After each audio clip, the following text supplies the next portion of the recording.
कुछ बोले नहीं, उनके साथ चुपचाप चले गए। राज दरबार में उनको अपराधी की नाई खड़ा किया गया। यद्यपि कर्म विपाक सिद्धांत को बहुत बढ़िया जानते थे मांडव्य ऋषि। कर्म विपाक सिद्धांत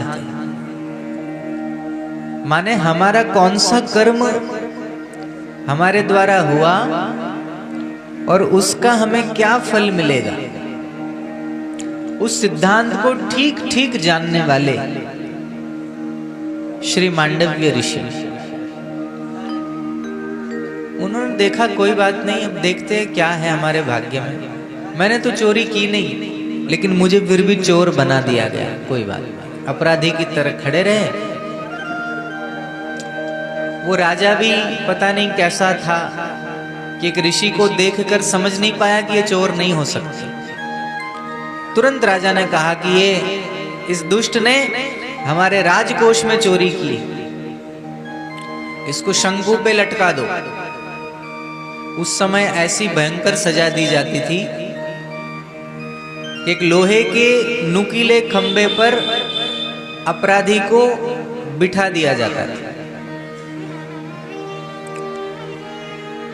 अब वो गुदा मार्ग से जो शंकु अंदर चला गया, अब वो जितना अंदर चला जाए बिठा दिया, तो असह्य पीड़ा तो हुई मांडव्य ऋषि को। लेकिन मांडव्य ऋषि बड़े योगी थे, उन्होंने अपने प्राण ब्रह्मरंध्र में चढ़ा लिए, तो शरीर की सुधि नहीं रही। जो पीड़ा थी शरीर को हो रही थी, उन्होंने अपने प्राण जब ब्रह्मरंध्र में चढ़ा लिए तो अब कोई पीड़ा नहीं हो रही थी, और अपने शरीर को स्थिर करके बैठे, ताकि हिलते डुलते तो दर्द होता, तो प्राणों को ऊपर चढ़ा के बैठ गए। कुछ दिन बीते तो राजा ने पूछा कि भाई वो तो मर गया होगा वो चोर, तो उसके शव को उतार के लाओ। लेकिन वहां जाकर सैनिकों ने देखा कि वो तो मरे नहीं,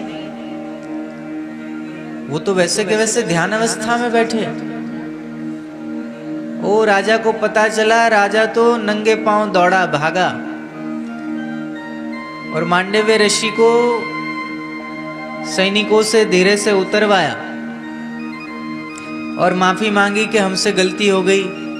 अरे आप तो महान तपस्वी मांडव्य ऋषि, मैं पहचान नहीं पाया और मैंने आपको ऐसी सजा दे दी, मुझे क्षमा करो। बार बार कान पकड़े उठे। मांडव्य ऋषि